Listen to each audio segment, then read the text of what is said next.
It's that magical time again, where finance departments across the country gear up for their favorite season, budget season. For some, these are the most magical 4 months of the entire year.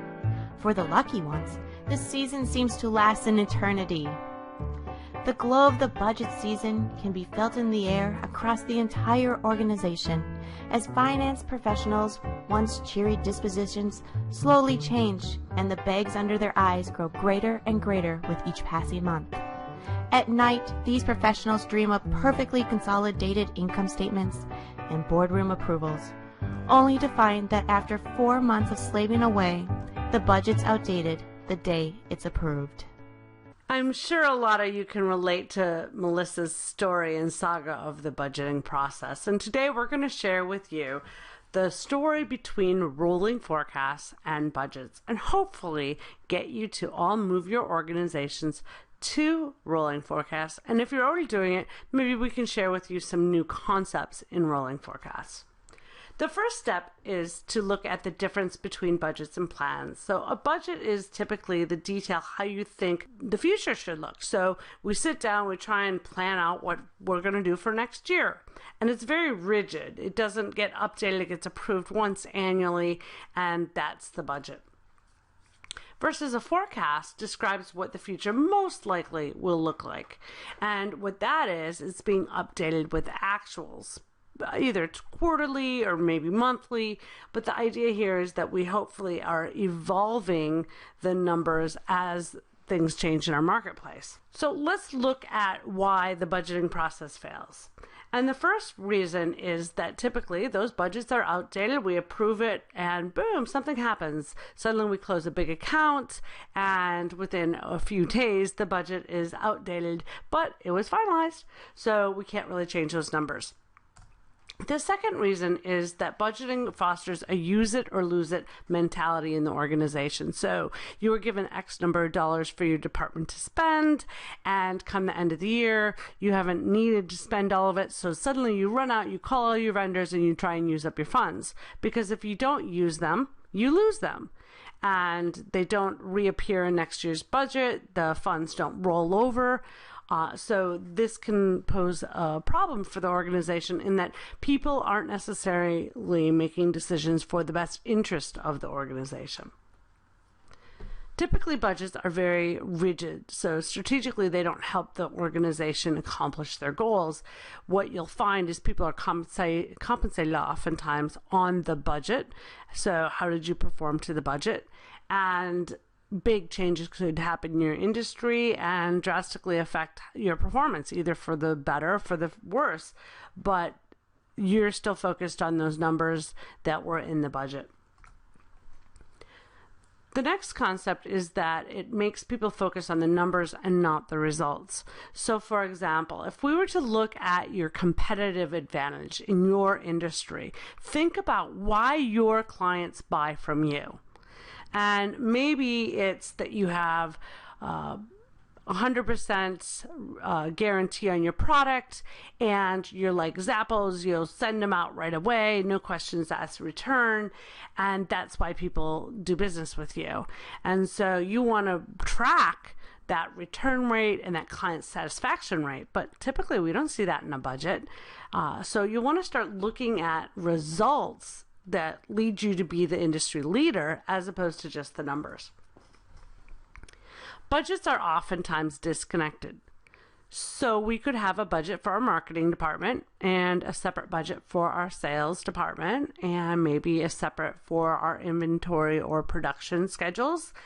And what we find is if they're disconnected in nature, then a major change in one area, maybe even at the last minute in budget approval, doesn't affect the sales, for example. So if we get last minute funding to do a big campaign in Q4 for marketing, it should impact the sales, but because they're oftentimes disconnected, they don't show proper results to the organization. The numbers are typically focused on monthly numbers or annual numbers, and not a rolling number. And so a lot of times our projects or our initiatives to grow our business may be something that will take 18 or 24 months to accomplish, but the budget doesn't take that into consideration oftentimes. Budgets are a haven for either sandbaggers or optimists, and either one of these is bad news for the company.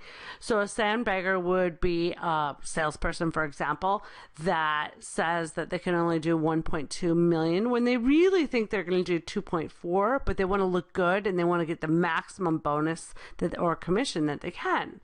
And that affects the company because suddenly they do the 2.4 million, and as a result, you don't have the bandwidth to service that business. Optimists, on the other hand, are the complete optimists. They're the ones saying, oh yeah, I can do 2.4, and really they do like 1 million.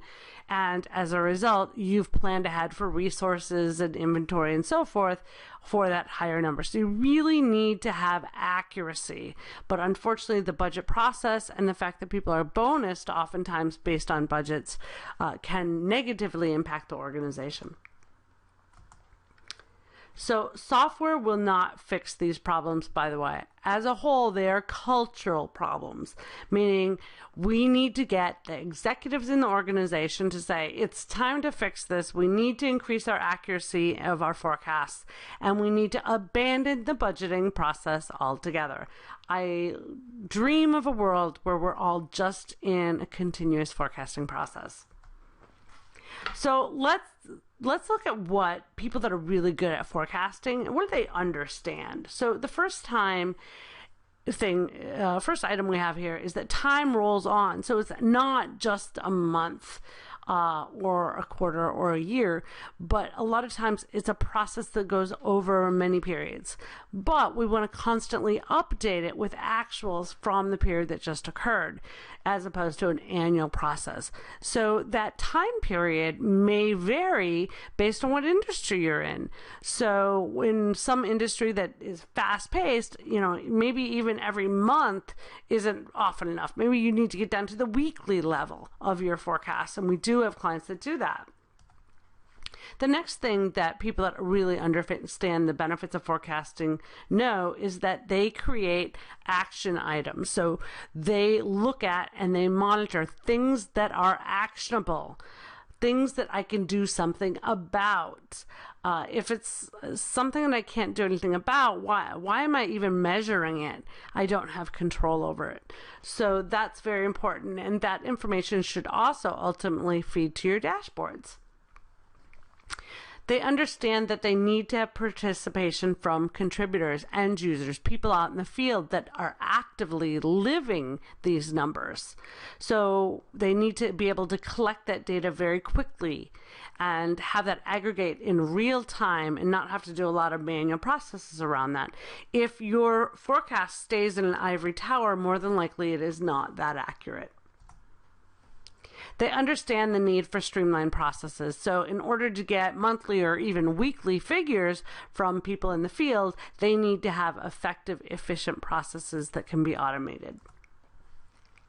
They also know that they need to have alignment and coordination. So you need to know that when you change the marketing forecast, it should impact the sales forecast, and that could impact the workforce planning model. So they're all connected. They know that we need to mitigate uncertainty and risk. So we need accuracy in the numbers. And this comes from giving better tools and also rewarding people for the accuracy of the numbers and discouraging sandbagging and optimists. They also get that these processes are driven by culture, and culture comes from the top. So if currently your executives are not on board with rolling forecasts and creating measurable items to forecast, then it's up to you to help educate them in this and the benefits of this. There's a great study, a CFO study by IBM that you can find on the internet that shares some insight on how much the value of organizations that follow this increase. The next thing we want to look at is rolling forecast is like your weather forecast, right? You don't see it where the weatherman gets on the news and says, this month, here's the weather forecast. Or in December, they don't say, 2015 is going to have this weather. You just don't see that. They give you 5 days out typically, and they look forward, and they give us fact base based on the information that they have. And they say that, here's the probability of rain. So they're really educating us on what possibly could happen. But it's constantly being updated, even every hour, with new information. And that's how you want to look at your rolling forecast. So there are really several success factors. There's the time horizon, participation, modeling, risk and uncertainty, process measurement, and culture. And we're going to go through each one of these. So the first one, time horizon. What is a rolling forecast? Well, we know that there's budgeting, which is annual. We do it, we close it, we get it approved. And then in traditional forecasting, we typically will see that they do a reforecast every quarter. So Q1 forecast, Q2 forecast. A rolling forecast means that every month those numbers are getting updated with actuals and they move out. So it's not just I have 12 months and January comes around and I upload the actuals, but I then move it out another month out to January of the next year and keep that a rolling forecast. Now, rolling forecast, does that equal 12 months quarterly or not? It really depends.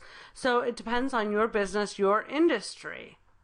When we look at a number of industries, we'll see that certain industries have short cycles and certain industries have longer cycles.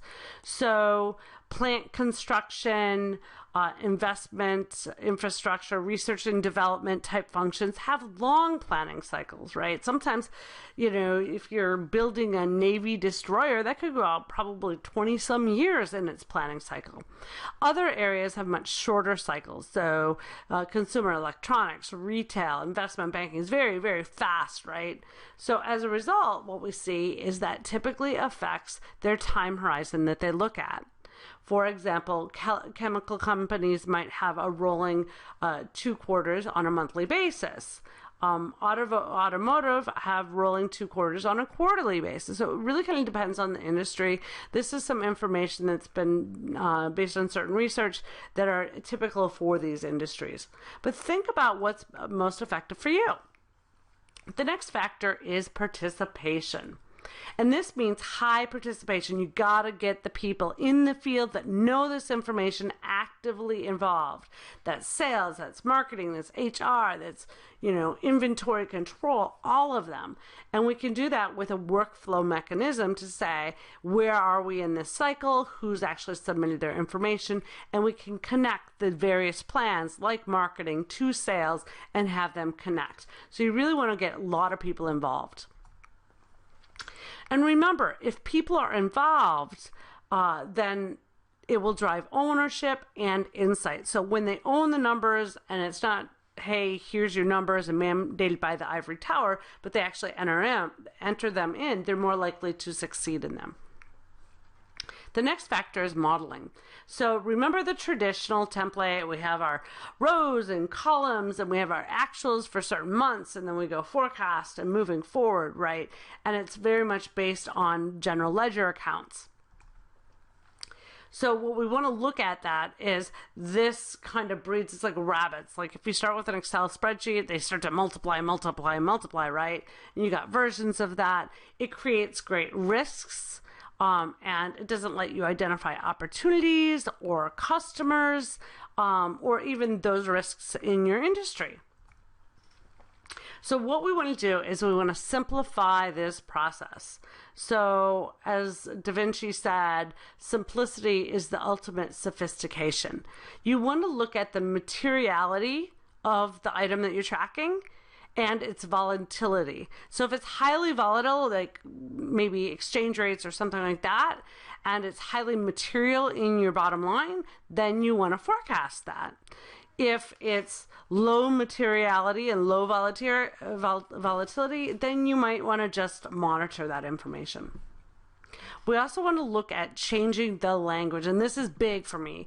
So everybody has these budgets. They're based on general ledger accounts, and most department heads don't know accounting, and they don't want to know accounting, and they dread it. What you want to do is change it up. Start using driver base. So instead of saying, what's your revenue going to be? Say, how many new opportunities are you going to have? How many items in the pipeline? What are your number of employees? Give me your customer satisfaction rating.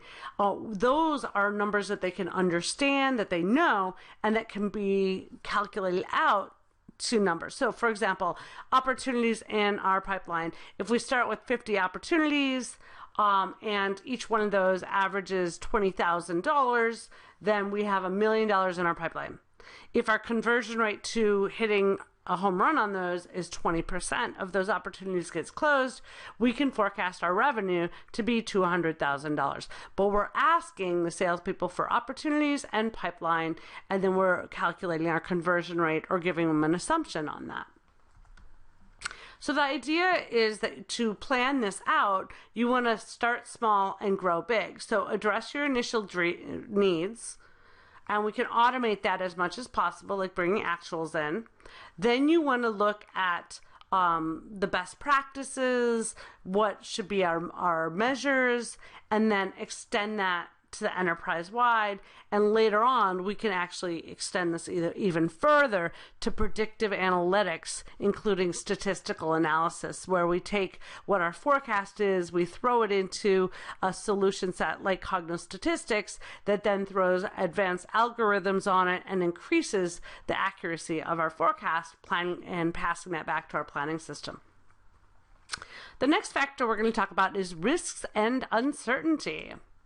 So with forecasting, you typically want to have multiple scenarios. So we want the ability to do a lot of what-ifing and adjust our assumptions, adjust data volumes. And so what happens is we look at it and we go, what if, there's a deep recession, there's a modest recovery, which way are we going to go? And then we try and calculate where we're going to be for our forecast. And that could adjust in some industries, that can adjust wildly within a quarter even. Consider a much simpler approach. So instead, why don't you consider looking at asking people for their upside and their downside? So as a result, you'll be able to measure and be able to say, okay, not only do I see what our budget, right, our old budget process, because some of you will never get rid of it despite my efforts, compared to what our current forecast is and our upside and our downside. And then we can measure our variance between those, like how much risk are we absorbing as a company. The next factor we're going to talk about is process measurement. So you want to make sure when you're creating these, the measures you should consider include the forecast accuracy. Okay, we want to get rid of those sandbaggers. The cycle and time it takes to complete this, and how confident are you in the numbers. And I believe in rewarding people that are right on the numbers in their forecast, because it's a domino effect, and then other people will strive to get more accuracy. So our goal is to aim for a repeatable, measurable quality, and set those goals and what we want to accomplish. We want to be able to also take this forecast accuracy and actually look at it. So by leveraging some of the tools of Cognos BI, what we can do is we can actually start to say, okay, what percentage variance were you out of range for our forecast? And we can even traffic light this and show of these, these months were in above our targets, below it, and in an acceptable range. And finally, maybe one of the most important things to your success is culture. So when we have the forecast key role in the management of the company means it must be brutally honest, whether we like it or not. So we really have to understand and hold people accountable for their numbers. I really think this impacts a lot of places like sales. We've been holding them accountable for a number of years, but what about marketing? What if we look at the marketing plans? How many people really hold marketing departments accountable? Well, now that we have some tools like predictive analytics, we can start to do a much better job of having accuracy in how many new opportunities a marketing plan will develop. So maybe that's how you should measure them. And when the forecast is substantially lower than the actuals, then we need to ask them, why are they holding back? Why are we not accurate in these numbers? Now, understand management always sets the tones in this. So historically, what would happen is they go, why didn't we anticipate that in the budget? Who screwed up? Like that whole blame game. And we want to get people out of the blame game, and we want to move them into a really team approach, right? And move them into say, okay, clearly things have changed. What drivers change? What impact to the business? And what actions should we be taking? So you can catch that every month and realign resources and realign the teams so that you can take advantage of both opportunities and protect yourself from threats of the business environment. So management owns, clarifies, and clarifies the purpose of the rolling forecast. So this is really important that this comes from a high level to say, here's why we're doing it, here's how we're doing it, and they can help tie the relationship to decision making in relationship to the budget. They can look at this information and maybe create some new compensation approaches, but it's got to be, the message has to come from the top, and not just from finance, but all areas of the organization have to understand the value of this and how it's going to help the organization succeed in a rapidly changing environment. So those are our success factors. We talked about time, participation, modeling, uncertainty and risk, process measurement, and most importantly, culture. So my challenge to you is to first off define your approach. Okay. Forecast culture is required. Again, if you work for an organization and it's not the philosophy to be in a forecast environment and they love their budget, I really recommend that you start to educate them and maybe do a little lunch and learn. And there's some great stats out there. IBM has some great CFO studies that can show you the benefits of rolling forecasts, and you can use concrete evidence and information and studies and surveys that will help change the concept and prove that this is a good use of funds and a good movement for the organization. Always there's going to be changes in your models, so anticipate those and give yourself the flexibility of being able to acquire a competitor and move that into your models really easily. In order to do this and to make it effective, you may need to upgrade your technology. So many of you are probably IBM Cognos users of TM1. If you're not, we'd love to explore that with you. But make sure that you understand that you may need to upgrade to be able to have the efficiencies you need to move yourself to a forecast environment. So I hope you found our session on rolling forecasts informative. If you'd like to reach out to me directly, I can be reached at hcole@lodestarsolutions.com. I encourage you to check out our YouTube channel where we will post this session as well as many more. And you can find it under our Lodestar Solution area of the YouTube channel. Also, I am on Twitter. If you want to get on my personal Twitter, it's at HeatherEyes. And we do have a Lodestar Twitter that we tweet a lot at Lodestar_SOL. So hopefully you will join us for all our other videos. Thanks for joining us.